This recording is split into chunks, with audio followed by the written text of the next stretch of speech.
அனைவருக்கும் வணக்கம். இன்னைக்கு நம்ம 6ஆம் வகுப்பு டேர்ம் 1 புக்ல இருந்து தமிழ் பாடப்புத்தகத்துல இயல் 3 இலக்கண பிரிவு பாக்குறோம். தலைப்பு என்னன்னு பாத்தீங்கன்னா மொழி முதல் இறுதி எழுத்துக்கள்.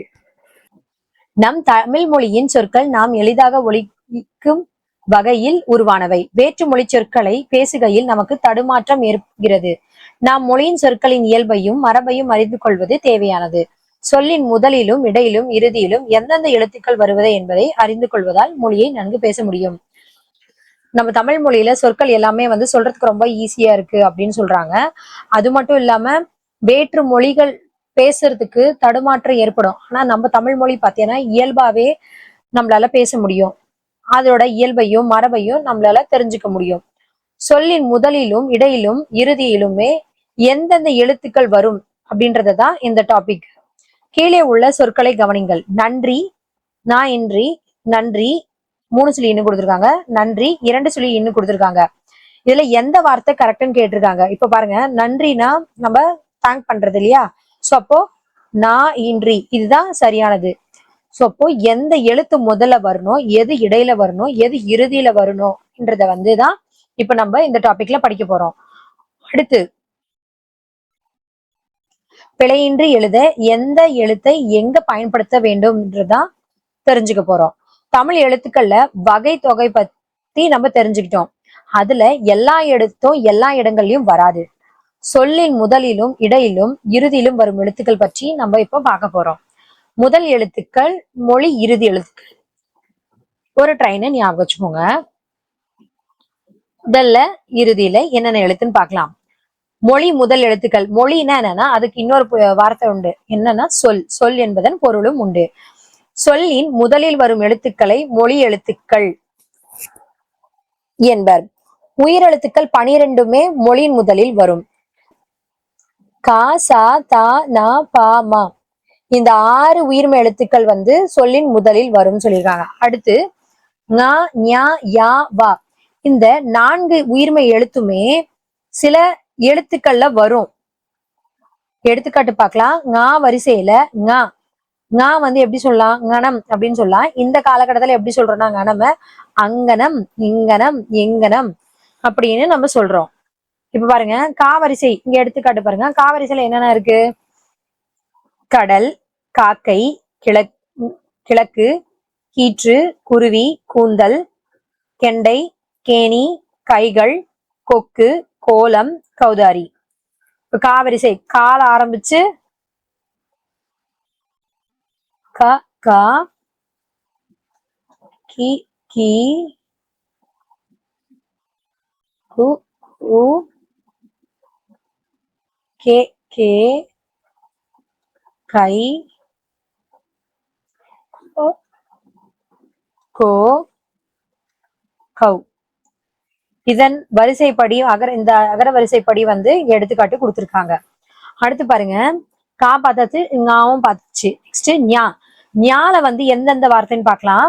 ஞா எடுத்துக்கிட்டீங்கன்னா ஞா, ஞே, ஞோ இந்த 4 வார்த்தையுமே சொல்லின் முதலில் வரும். அடுத்து யா வரிசைன்னு எடுத்துக்கிட்டா யா, யா, யு, யூ, யோ, யௌ இந்த 6மே பாத்தீங்கன்னா சொல்லின் முதலில் வரும். அடுத்து வா வரிசை எடுத்துக்கிட்டா வ, வா, வி, வி, வே, வே, வை, வௌ இந்த 8 எழுத்துமே பாத்தீங்கன்னா சொல்லின் முதலில் வரும். இதுல வா வரிசையில 8ம், யா வரிசையில 6ம், ஞா வரிசையில 4ம் இது எல்லாமே பாத்தீங்கன்னா சொல்லின் முதலில் வரும். ஞாலையும் வாலையும் பாருங்க, எல்லாத்துலயுமே முதல்ல ஞான் இருக்கு, யா இருக்கு, வா இருக்கு.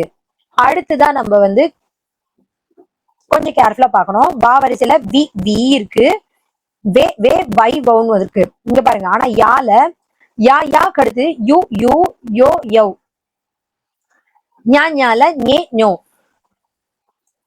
சோ நீங்க எழுதும் போது கேர்ஃபுல்லாவும் கரெக்டாவும் எழுதுங்க. அடுத்து மொழிக்கு முதலில் வராத எழுத்துக்கள். மெய் எழுத்துக்கள் 18மே மொழிக்கு முதலில் வராது. மெய் எழுத்துக்கள்னா என்ன?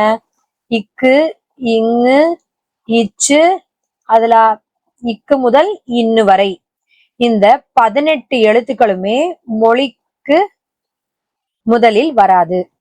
அடுத்து பாருங்க, ட, ந, ர, ல, ழ, ள, ர, ந ஆகிய இந்த 8 உயிர்மை எழுத்துக்களுமே வரிசையில் ஒரே ஒரு எழுத்து கூட சொல்லின் வராதுன்னு சொல்லியிருக்காங்க. ஆயுத எழுத்து வந்து முதலில் வரவே வராது. நம்ம லாஸ்ட் வீடியோலயே பார்த்திருப்போம். ஆயுத எழுத்து எப்பவுமே என்னன்னா முன்னாடி உயிரெழுத்தும் அதன் பின் அதுக்கு வல்லின உயிர்மை வரும் சொல்லியிருக்கோம். அக்கேனம் இதுக்கு இடையில தான் வரும்னு சொல்லியிருக்கோம். அப்ப ஆயுத எழுத்தும் சொல்லுக்கு முதலில் வராது. ங, ஞ, ய, வ ஆகிய உயிரெழுத்துக்கள் இந்த உயிரெழுத்துக்களை தவிர எந்த எழுத்துமே முதலில் வராதுன்னு சொல்லியிருக்காங்க. எடுத்துக்காட்டுங்க பாருங்க, எடுத்துக்காட்டு கொடுத்திருக்காங்க. டமாரம், ரம்பம், லண்டன், பிரான்ஸ், டென்மார்க் போன்றவை பிற மொழி சொற்கள். இவற்றை தமிழ் மொழி பெயர்த்து எழுதுகின்றனர். இது எதுவுமே தமிழ் மொழி கிடையாது. இது எல்லாமே வேற மொழி. அதை வந்து நம்ம தமிழ் மொழியில எழுதியிருக்கோம். அடுத்து மொழி இறுதி எழுத்துக்கள். மொழி இறுதி எழுத்துக்கள் வந்து இறுதியில என்னென்ன வரும் எழுத்துக்கள்னு பார்ப்போம். மொழிக்கு இறுதியில் வரும் எழுத்துக்கள் மொழி இறுதி எழுத்துக்கள் அப்படின்னு சொல்லுவோம். உயிரெழுத்துக்கள் 12 மெய் எழுத்துடன் இணைந்து உயிர்மையாக மட்டுமே மொழி இறுதியில் வரும். அதாவது உயிரெழுத்து 12 மெய் எழுத்து அதோட சேர்ந்து உயிர்மையா வர எழுத்துதான் மொழி இறுதியில் வரும்னு சொல்லியிருக்காங்க. இஞ்ச், இன், இன், இம், இ, இர், எள், எவ், எள், எள், இர், இல், இன் ஆகிய இந்த 11 எழுத்துக்களுமே மொழிக்கு இறுதியில் வரும் சொல்லியிருக்காங்க. உறிஞ்ச், வெரின், ஹவ் இதுதான் எடுத்துக்காட்டு. அடுத்து மொழி இறுதியாக எழுத்துக்கள். சொல்லின் இறுதியில் உயிரெழுத்துக்கள் தனித்து வருவதில்லை. உயிரெழுத்துக்கள் வந்து சொல்லின் இறுதியில் வரதில்லைன்னு சொல்லிட்டாங்க. உயிரெழுத்துக்கள் மெய்யெழுத்துக்களோடு இணைந்து உயிர்மையா மட்டுமே இறுதியில் வரும். அளப்படை எழுத்துக்களில் இடம்பெறும் போது உயிரெழுத்துக்கள் சொல்லின் இறுதியில் வரும்.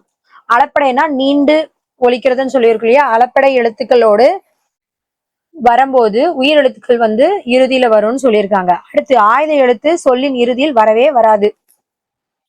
அது இடையில மட்டும்தான் வரும். இக்கு, இங்கு, இச்சு, இட்டு, இத்து, இப்பு, இரு இந்த 7 மெய்யெழுத்துக்களும் சொல்லின் இறுதியில் வருவதில்லை. ஈஸியா ஞாபகம் வச்சுக்கோங்க. கசடா தப்பரா அப்படின்னு ஞாபகம் வச்சுக்கோங்க. இந்த இடத்துல இங்கு மட்டும் வந்திருக்கும். ஓகேங்களா, அது மட்டும் எழுதிக்கோங்க. இந்த 7 எழுத்தும் பாத்தீங்கன்னா சொல்லின் இறுதியில் வருவதில்லை. உயிர்மை எழுத்துக்களுள் ங எழுத்து வரிசை சொல்லின் இறுதியில் வராது. ங முதலில் வரும் சொல்லியிருக்கேன். அது எப்படி வரும்னா அங்கனம், இங்கனம், இங்கனம் இன்னி காலகட்டத்துல. ஆனா இது வந்து இறுதியில வராதுன்னு சொல்லியாச்சு.